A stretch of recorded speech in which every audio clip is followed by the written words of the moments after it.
Happy birthday, Scorpio. This is your November 2025 astrology reading. I've calculated these astrology readings for your rising sign. You're welcome to listen to your sun and moon for extra flavor. Um, I've also pulled astrology and oracle cards already to correspond with the astrology reading to tell the whole story of what's going on this month. So let's go ahead and dive in for you, Scorpio. On the 4th of the month, we have Mars, the god of war, energy, aggression, and passion, moving into Sagittarius. This is your second house of earning ability, self respect, self esteem, the things that you would call or introduce to other people as mine, your possessions, if you will. So, uh, you're going to have a lot of focus in the second house for the month of November. I am concerned about a lot of people over all of the layoffs that have been recently um, announced. I pray that this is not affecting you. On the 5th of November, we have a 13-degree Taurus full moon in your seventh house of relationships with other people. It doesn't have to be romantic, but it can be. And it's also the house of open litigation and open beef. So it's an illumination on that seventh house and your workings with other people, be it good or bad. On the 6th of the month, we have Venus moving into Scorpio, your first house. You're going to probably be doing more self care routines, doing anything you can to luxuriate or beautify yourself and your space because Venus likes things to be sensual and lush. On the 9th of November, we have Mercury going retrograde at 6 degrees of Sagittarius in your second house. Really good time for you to look over your finances and the things that are going on. Also, a really good time for you to look at your closet, purge anything, donate what is still serviceable and not just, if it's not something you would want to receive as a donation, then don't give it to somebody else kind of thing. But that would be a good way for you to pay it forward while also reclaiming some of your space and taming some of your things back with that Mercury retrograde. On the 11th, we have Jupiter going retrograde at 25 degrees of Cancer in your ninth house. So this is the house of philosophy, higher minded ideals. It is the house of like secondary education, university studies, certifications that take a long time. It can also be long distance travel or in reference to immigration, being an immigrant, or dealing with foreign people, foreign places, or foreign lands. I would say that with Jupiter being retrograde, if you are Scorpio rising, I wouldn't recommend traveling to other countries while Jupiter is retrograde in that ninth house because Jupiter is the greater benefic, and if it is retrograde, it's not operating at its highest frequency, and you want Jupiter working as hard as it can for you, and in the retrograde motion it's just kind of moving backwards and kind of wonky. So maybe if you are going long distance, buy the insurance, stay close to the tourist beats, that sort of thing. That's very specific. That's not for everybody. That's just super, super specific. Pardon me.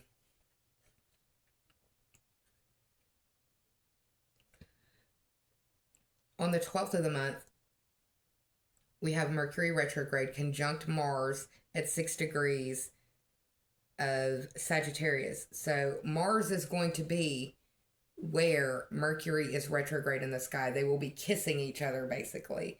And the god of war meeting up with the god of communication or the messenger of the gods in its retrograde form, not gonna work out too well, in my opinion. This is going in your second house. Again, pay attention to the resources that you have around you and go through them and purge if you need to. The closet, the pantry, because there's no need in keeping things around that aren't useful to you, correct?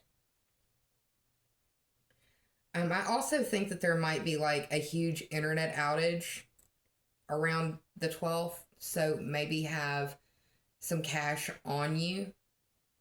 So if there is another AWS outage or Microsoft outage or a hacking situation, then you're not up a creek without any means of paying for something that you may need.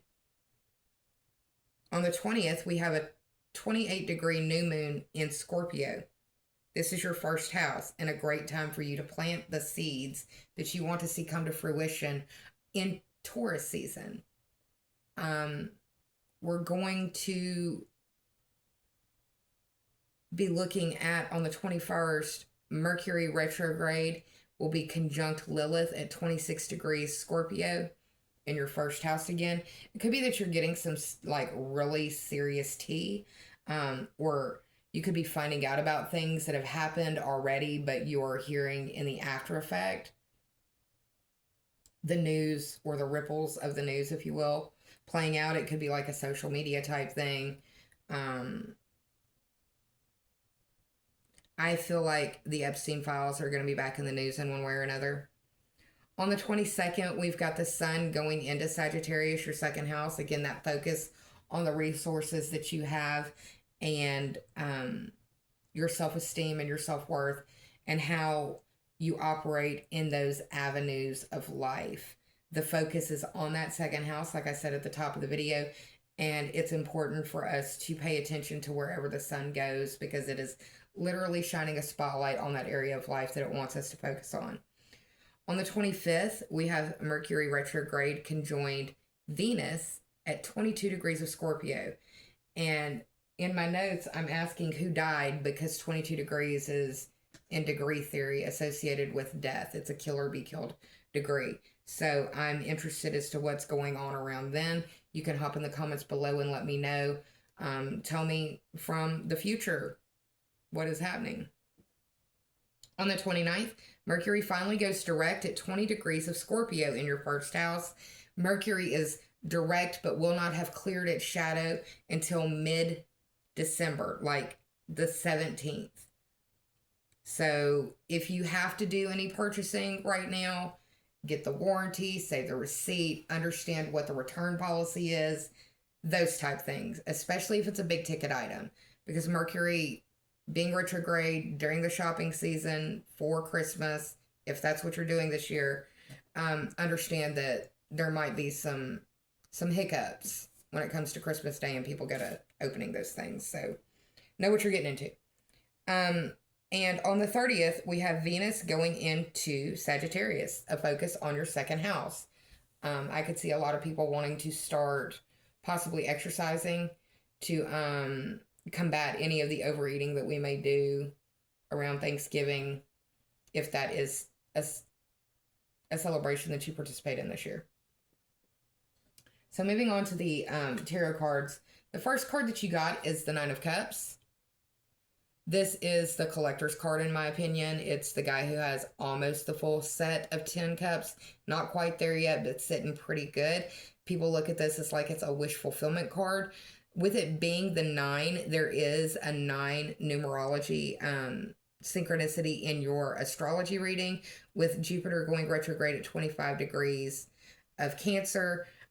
More just if you're going on a holiday vacation for the holidays, be careful, head on a swivel.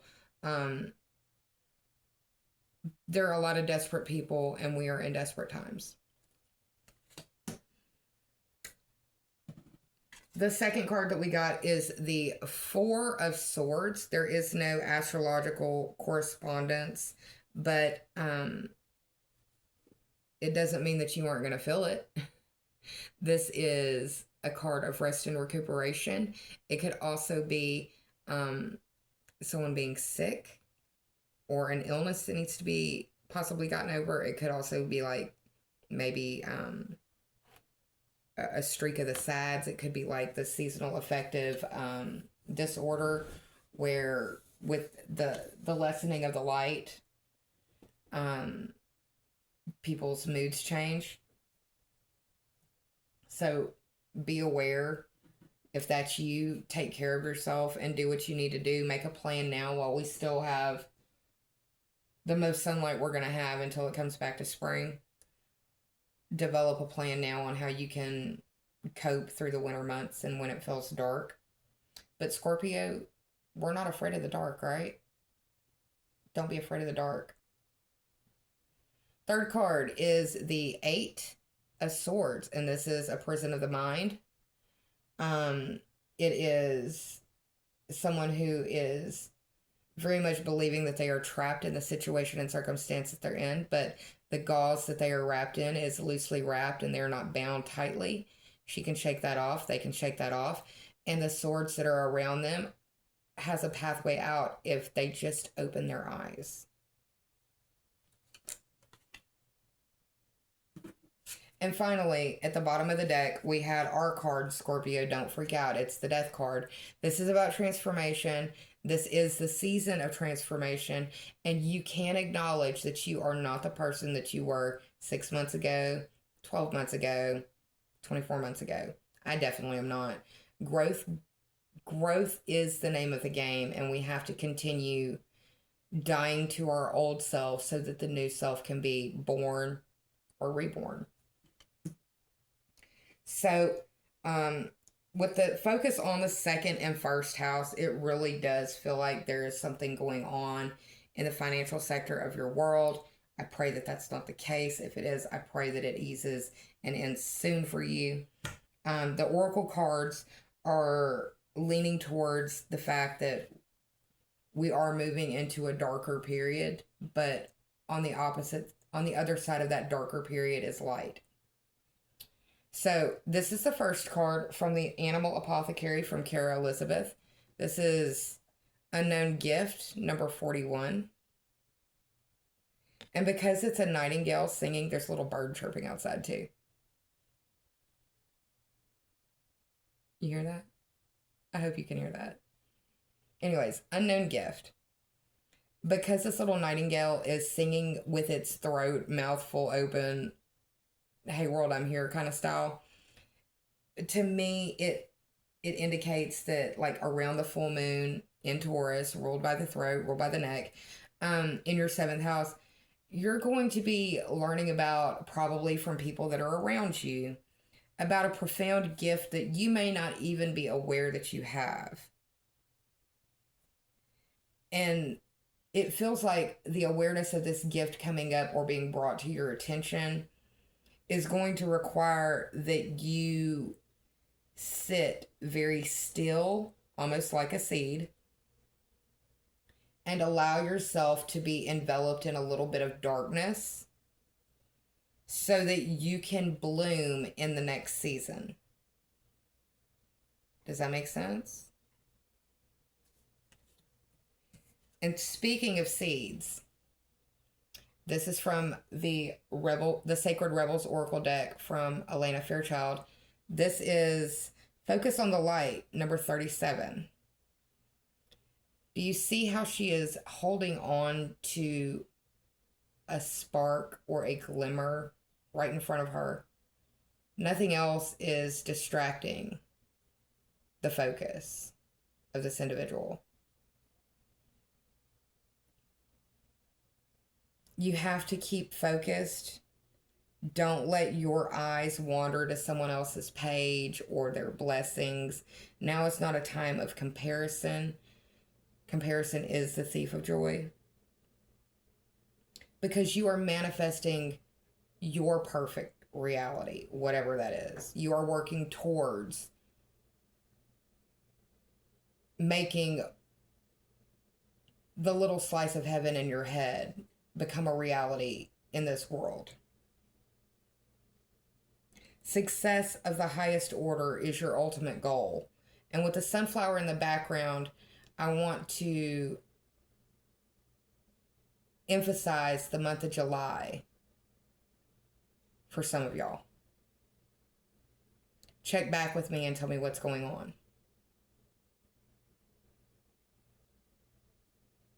But magic wants to happen for you now. You just have to keep focused and keep it to yourself.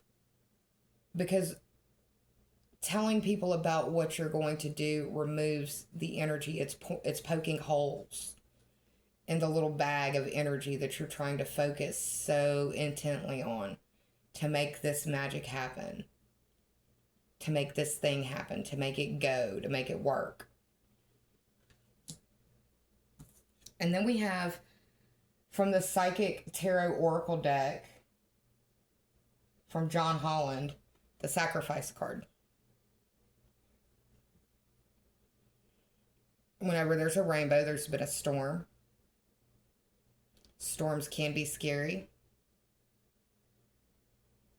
They don't have to be, but they can be. The Sacrifice card is an acknowledgement that powerful achievements are usually brought forth and born to us as a result of great sacrifice. This is very much right now a serenity prayer type of moment. And we need to try to release our need to control the outcome of everything.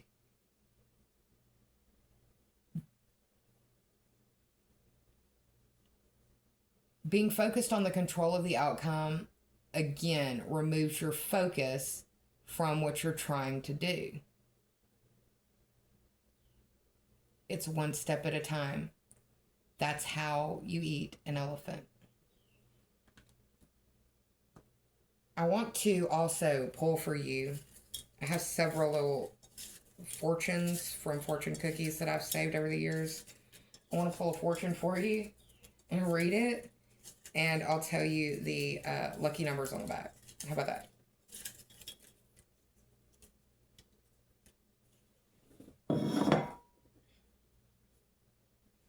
Hard work without talent is a shame, but talent without hard work is a tragedy. Your lucky numbers are 36, 11, 46, 55, 47, and 7. And if you win anything with that, come back and let me know. I hope you have a wonderful November. Take care of yourself, Scorpio, and I will see you in December. Bye.